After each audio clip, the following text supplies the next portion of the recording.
आपला मार्गीचा इनिशिएटिव्ह आहे पहा, न्यूजपेपर सिम्प्लिफाईड. न्यूजपेपर सिम्प्लिफाईडमध्ये आपण आज 14 जानेवारी 2021 जे आहे त्याच्यातला एक अत्यंत महत्त्वाचा लेख हिंदूमध्ये आलेला जे आहे त्याच्यावर कॉन्स्टिट्युशनली काय काय आर्ग्युमेंट आहे आणि तो लेख घेण्याचं साधं लॉजिक जे आहे ते काय आहे पहा. हा माझ्यासमोर लेख आहे, PDT आचार्य. PDT आचार्याने लिहिलेला असल्यामुळं काय आहे, लेखक कोण आहे? PDT Acharya the former secretary general of the Lok Sabha. Kashyap जसे होते तसे. त्यामुळं ज्याला आपण म्हणतो की भारतभरातला महत्त्वाचा अभ्यासक आहे या विषयातले, कॉन्स्टिट्युशनल एक्सपर्ट आणि स्वतः सेक्रेटरीचा प्रदीर्घ असा अनुभव आहे. वेगवेगळ्या प्रकारे ते लिहित असतात. काय आर्ग्युमेंट आपल्या दृष्टीनं आता GS2चा तुम्ही पेपर सगळा बघितला मेन्सचा, तर कोणते प्रश्न आपल्याला रिफ्लेक्ट झालेले दिसतात? काय शीर्षक आहे या लेखाचं? Farm laws their constitutional validity and hope. Constitutional validity त्याची काय प्रकारची आहे? 14 जानेवारीला हा लेख आलेला जे आहे. 14 जानेवारीचं वेगवेगळ्या प्रकारची चर्चा आपल्याला अन्य लेख जे आहेत ते त्यामध्ये करता येऊ शकते. आत्ता आपण न्यूजपेपर सिम्प्लिफाईडचा हेतू जो आहे तो याच्यापुरताच आहे की जो ट्रू टू इट्स टेक्स्ट जे आपण म्हणलेलं आहे की त्या संहितेत काय लिहिलेलं आहे त्याचा समजून घेणे. बऱ्याच जणांना ती लेखाची परिभाषा जी आहे ती आत्मसात करायला अडचण येते, मग त्यातनं ॲम्बिग्युटी राहते किंवा निम्मा लेख वाचला जातो सोडून दिला जातो. तर त्याच्यासाठी हे मुद्दे आहेत बाबा, एवढे मुद्दे ह्या लेखामध्ये आलेले मुद्दे आहेत. काय काय मुद्दे आहेत पहा. त्यांनी काय म्हणलेलं आहे पहा, PDT Acharya former secretary general Lok Sabha. In the events of further judicial intervention, लोकसभेच्या स्पीकरचं त्याच्यातलं काय इन्व्हॉल्वमेंट आहे, आत्ता सगळं जे झालेलं आहे ते म्हणजे फार्म लॉज 3 जे आहे ते.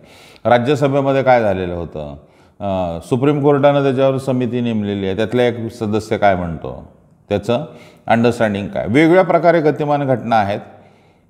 PDT आचार्यांचं याकडं कसं बघतात ते? सप्टेंबर 20ला झालेलं सगळं जे होतं लॉजच्या संदर्भामध्ये आणि राज्यसभेमध्ये जे घडलेलं होतं त्याच्याविषयी त्यांचे आर्ग्युमेंट्स आहेत. म्हणजे काय पहिला मुद्दा आहे पहा, सुप्रीम कोर्टानं कमिटी बनवलेली आहे. आता याच्याविषयीच लोकांना निरनिराळ्या प्रकारचे अडचणी असू शकतात, पण अशा कमिटीज आधी याच्या बनवलेल्या आपल्याला दिसतात. शेतकरी आंदोलन त्यामुळं PDT आचार्यांच्या मते एका नव्या टप्प्यावर आलेलं आहे. शेतकऱ्यांच्या युनियन्सनी मात्र या कमिटीबद्दल काही फारसं हे काही व्यक्त केलेलं नाही आहे. आशादायी चित्र असं म्हणता येईल असं त्यांचं म्हणणं आहे. पण आम्ही आमच्या पद्धतीनं जात राहणार, सरकार आणि आम्ही आहोत जे आहे ते. त्यामुळे कोर्ट काय म्हणतं याच्यावर आता पाहायला लागेल. PDTने कसं केलेलं आहे पहा की इंट्रोडक्शन आता मी सांगितलं, त्यानंतर 5 मुद्दे केलेले आहेत. आत्ता सद्यस्थिती, नियमांच्या विरुद्ध काय आहे काय ह्याच्यात. दुसरं जे आहे ते आवाजी मतदान ज्याला म्हणतो व्हॉइस वोट, त्याच्या अडचणी काय आहेत, ज्युडिशरी पुढं काय काय असू शकतं आणि पार्लमेंट का महत्त्वाचे आहे. अशा 5 मुद्द्यांमध्ये ते चर्चा करतात की जसं आहे तसं आपल्याला क्वेश्चन यायला पाहिजे. आर्टिकल कुठले कुठले त्यांनी मेन्शन केलेले जे आहेत आणि त्या आर्टिकलचं महत्त्व पण आपल्याला पाहता येऊ शकतं. जे कमिटी जी आहे ती नेमलेली आत्ताची आणि सुप्रीम कोर्ट आहे त्याच्यावर पण आता सगळ्या चर्चा झालेल्या आहे. याच्यामध्ये आता हे ज्याला काय म्हणतो आपण कोर्टामध्ये आहे त्यामुळं आपण नेमकं आचार्य म्हणतात तेवढं त्याच्यावर इकडं तिकडं जास्त न बोलता आचार्यांचं काय मत आहे ते बघून तेवढ्यापुरतं समजून घेऊया आपल्याला, कारण हे न्यायप्रविष्ट ज्याला म्हटलं जातं तशा दृष्टीनं त्याची चर्चा होत राहील. या लेखाचं महत्त्व काय आहे आपण बघूया. याच्यात त्यांनी सांगितलेले 2 प्रकारचे जे आर्ग्युमेंट जे आहेत पहा.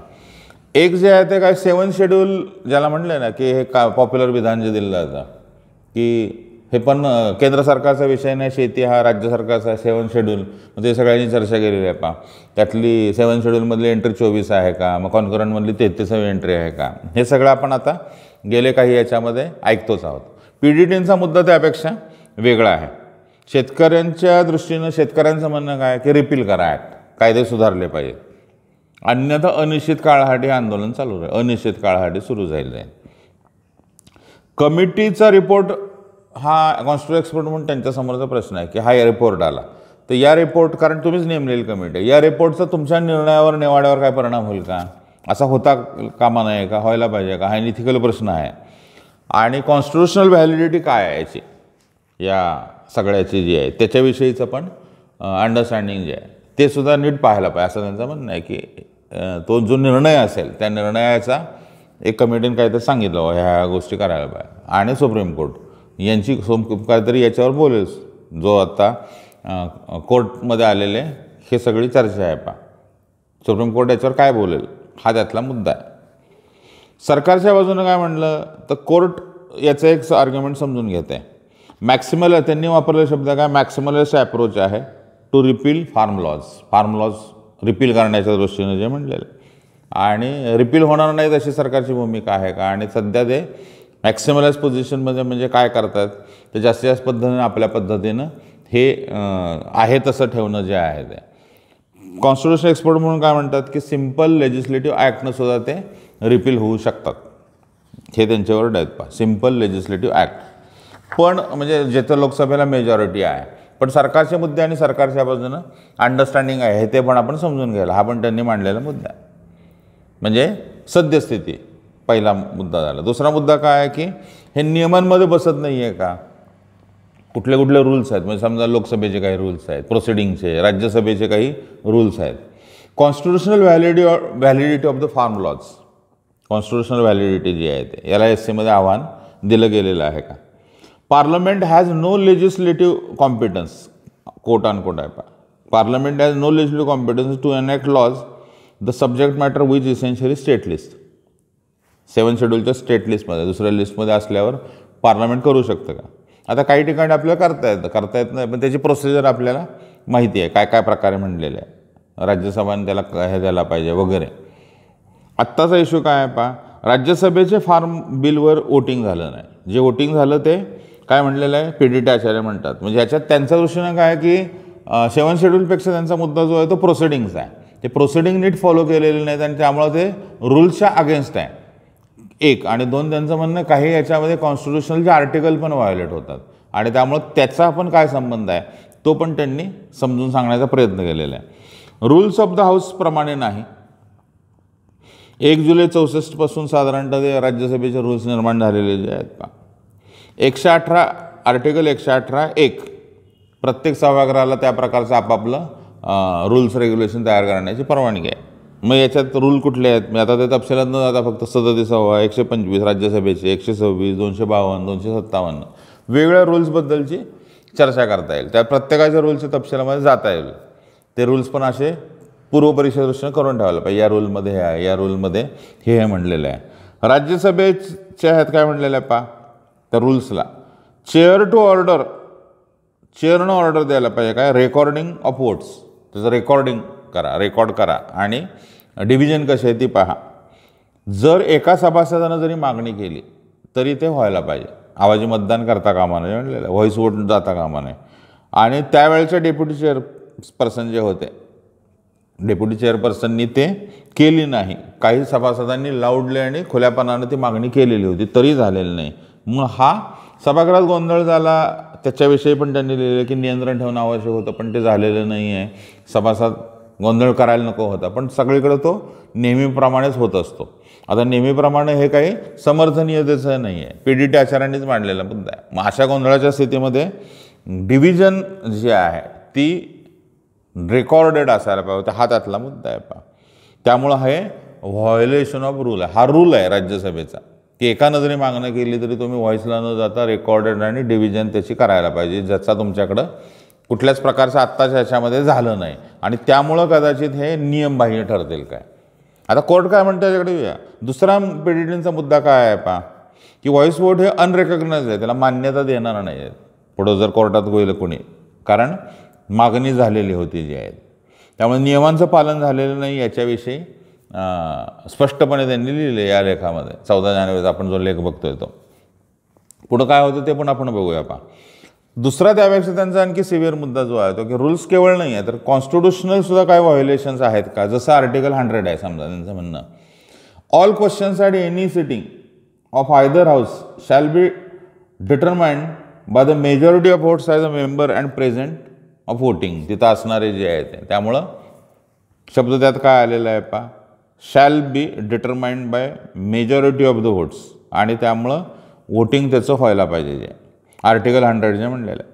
वोटिंग आर्टिकल 100 काय म्हणतं पहा, वोटिंग इन हाऊसेस, वोट झालेलं जे आहे ते मतदान, power of the house to act notwithstanding vacancies and quorum. त्यामुळं आर्टिकल 100चा हवाला देऊन त्या सांगतात की या आर्टिकलच्या अगेन्स्ट हे आपल्याला वर्तन सगळं दिसतं का.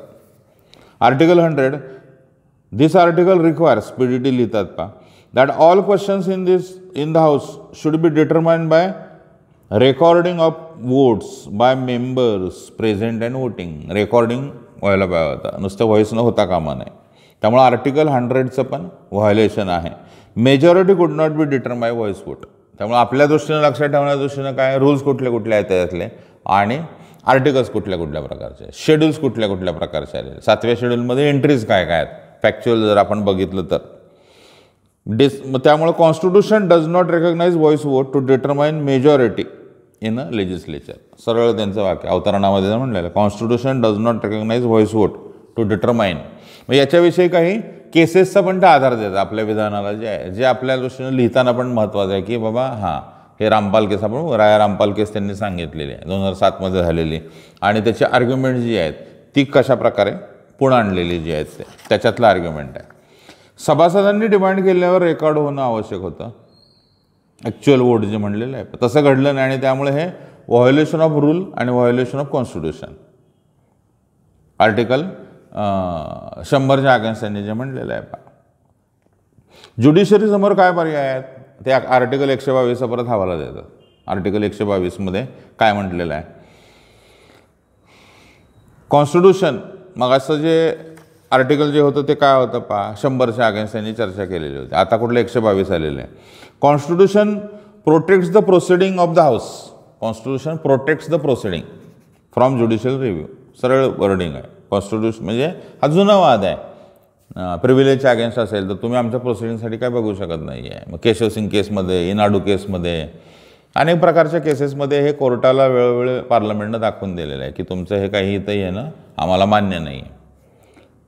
Court not to enquire the proceedings of parliament. हे एकमेकांचा आधार ठेवायला पाहिजे जे म्हणलेलं आहे. आमच्या डोमेनमध्ये तुम्ही येता कामा नये. सेपरेशन ऑफ पॉवरचं अंडरस्टँडिंग म्हणून हे पाहायला पाहिजे का. आता याच्यात सुप्रीम कोर्टनं वेगवेगळ्या प्रकारच्या भूमिका आपल्या सांगितलेल्या स्पष्टपणे जे आहेत ते म्हणजे लिमिटेड का होईना पण आमचं इंटरव्हेन्शन असणार. काय म्हणतात हे 2007मधली राजा रामपाल केस आहे वर्सेस ऑनरेबल स्पीकर. त्या केसचं जर आपण बघितलं पार्लमेंट, प्रेस आणि जजेस या सगळ्यांच्याबद्दलच्या आर्ग्युमेंट्स आहेत. प्रिव्हिलेजबद्दल मेंबर कोणाला म्हणायचं, 102च्या बद्दलचे आर्ग्युमेंट्स काही आलेले जे आहेत ते किंवा 105 आहे. प्रिव्हिलेजेस कशी कशी आलेत आणि त्याचं काय काय करायचं. ही केस म्हणजे ऑपरेशन दुर्योधन झालं होतं वगैरे जे आहे त्याच्या तपशिलात आपण जरी गेलो नाही तरी राजा रामपाल केस 2007मध्ये काय सांगतात court, proceedings can be challenge on substantive grounds like violation of constitutional provisions. Constitutional provisions जे आहेत त्यामुळं honourable supreme court is very clear. Proceedings can be challenge. तुम्ही जरी आर्टिकल्स आम्हाला सांगितलं 122मध्ये असं म्हटलेलं आहे तरी रामपाल केस ही सांगते ऑन द ग्राउंड्स काय म्हणलेलं आहे व्हायोलेशन ऑफ कॉन्स्टिट्यूशन. संविधानाचं जर उल्लंघन झालं असेल तर रामपाल केस आपल्याला म्हणते की सुप्रीम कोर्ट त्यात इंटरव्हीन करणार.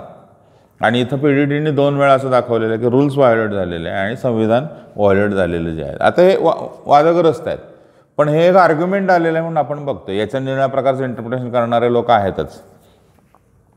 Form bills violation of article 100 can be challenge. हे सगळं साधारणतः लोकसभा सेक्रेटरीमध्ये प्रदीर्घ काम केलेल्या अभ्यासकाचं तज्ज्ञाचं मत आहे कोर्ट कॅन स्ट्राईक डाऊन. मग आता कोर्टनं काय काय करायला पाहिजे. Court can strike down the whole laws as requirement of 107. म्हणजे 107 इथं हे सांगतात वापरायला पाहिजे. Has not bin fulfilled. 107 काय आहे, bill shall not be deem to have been pass unless if it agreed in both houses. दोन्ही आहे, सरळ क्लिअर आहे. 107मध्ये म्हणले दोन्ही हाऊसेसमध्ये व्हायला पाहिजे. त्यामुळे 107, 122 आणि 100 आर्टिकल जे आहेत ते. 108 आपल्याला माहिती आहे जॉईंट सिटिंग आहे. 123 काय आपल्याला माहिती आहे ते ऑर्डिनन्सच्या संदर्भामध्ये म्हणजे याच्या रिलेटेड आहे. पुढे 110मध्ये मग आपण मनी बिलची चर्चा म्हणजे आर्टिकल साधारणतः अशी पाठ करत राहायला पाहिजे किंवा ते असे लक्षात ठेवायला पाहिजे. म्हणजे आज आता 14 जानेवारी तुम्ही म्हटलं की हां मग याच्यात मला मिळालेलं 100चं आहे, 122चं आहे, 107चं आहे आणि हे मग लक्षात ठेवले. 107मध्ये काय म्हणले की बोथ हाऊसेस जी आहेत ती article 107 provisions as to introduction and passing bills. 107मध्ये 1, 2, 3, 4, 5 असे आहेत 107, 107, 2, 107 आर्टिकल फुलफिल व्हायला पाहिजे. मग कोर्टनं काय काय बघावं किंवा बघू शकतं या शक्यता सांगताना हे सांगतात ते 122ला ते हे करू शकतात कोर्ट किंवा 107च्या अगेन्स्ट ते बघू शकतात. सध्या राज्यसभेत बिल 100 आर्टिकल 100 प्रमाणे पास झालेलं नाही.